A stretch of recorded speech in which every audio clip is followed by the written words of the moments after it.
Oi, meu nome é Renata Lane Pagno, eu sou bolsista do PIBIC pela Fundação Araucária. O nome do meu trabalho são os fatores predisponentes à ansiedade, depressão e estresse em docentes frente ao ensino remoto. A minha orientadora foi a professora Ariana Rodrigues da Silva Carvalho. Nós somos do CCBS, Unioeste do campus de Cascavel.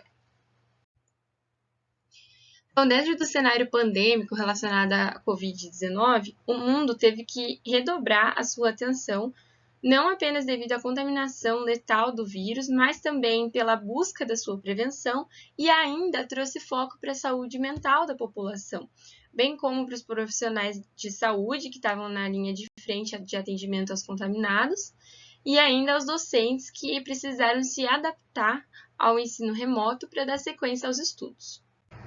Os objetivos do meu trabalho, então, é investigar os fatores que predispõem à ansiedade, depressão e estresse entre os docentes participantes do estudo frente ao ensino remoto.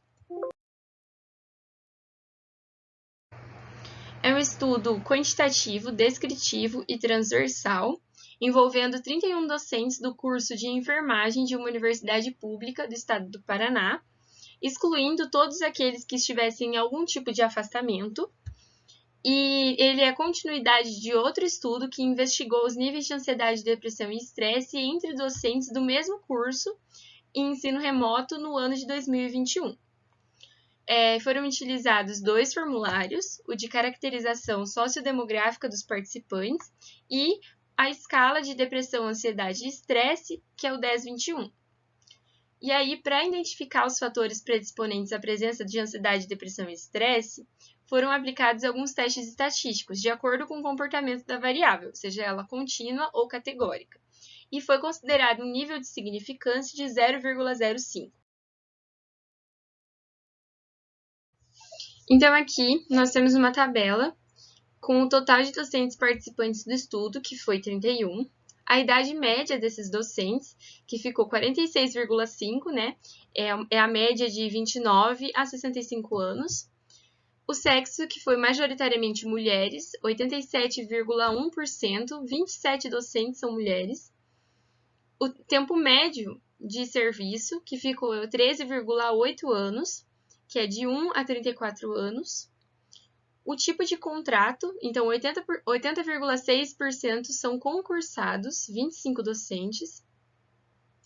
Se esses docentes ministravam aulas apenas para enfermagem no período da coleta de dados, então 27 docentes, ou 87,1% dos docentes ministravam aulas apenas para enfermagem.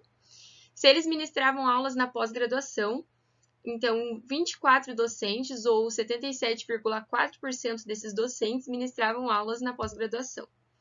E qual o tipo de aula ministrada por eles? Então, 14 docentes, ou 45,2% desses docentes, ministravam aulas teóricas e atividade prática supervisionada.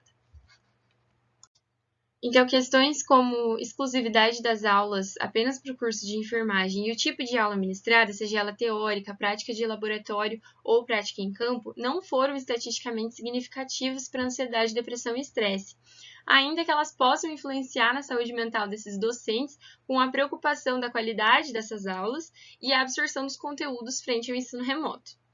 Os valores mais altos de ansiedade, depressão e estresse foram do gênero feminino, o que pode estar relacionado à predominância de mulheres no corpo docente, mas também à dupla jornada entre trabalho e família, que acaba diminuindo as horas de sono e autocuidado e sujeitando essas mulheres a cargas muito intensas. Então, essa tabela traz os níveis de ansiedade, depressão e estresse nos docentes que precisaram de apoio psiquiátrico ou psicológico durante a pandemia e antes da pandemia. Então, majoritariamente, os docentes não precisaram de apoio psiquiátrico e nem psicológico antes e durante a pandemia, mas aqueles que precisaram apresentaram médias de ansiedade, depressão e estresse muito superior aos que não precisaram.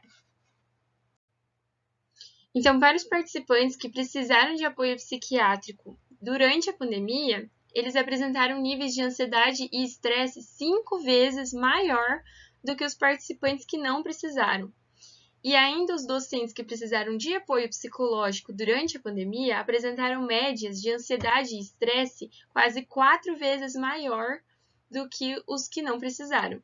E as duas variáveis não foram estatisticamente significativas para a depressão. Os docentes que já buscavam um apoio psicológico ou com o uso de medicamentos psicotrópicos tiveram seus casos agravados no período de isolamento da Covid, apesar de a gente não poder dizer exatamente o que gerou essa piora, tendo em vista o padrão multifatorial da pandemia. Então, para enfrentar essas oscilações comportamentais negativas provocadas pelo distanciamento social, muitas pessoas recorreram ao uso de medicamentos ansiolíticos e antidepressivos, com a intenção de encontrar um estado de bem-estar. Ainda que, majoritariamente, as variáveis, quando elas comparadas a ansiedade, depressão e estresse não tenham sido estatisticamente significativas, foi possível identificar agravos no que se refere à saúde mental desses docentes durante a pandemia, e principalmente aqueles que já apresentavam acompanhamento psicológico e psiquiátrico antes do isolamento social. E ainda, novas condições psicológicas podem se manifestar ao longo dos anos no pós-Covid. Então, é pertinente a continuidade de pesquisas que tragam essa discussão de saúde mental pós-isolamento social. Quero agradecer, então, à Fundação Araucária pela concessão da bolsa durante todo o período de vigência do projeto e aos ouvintes. Muito obrigada!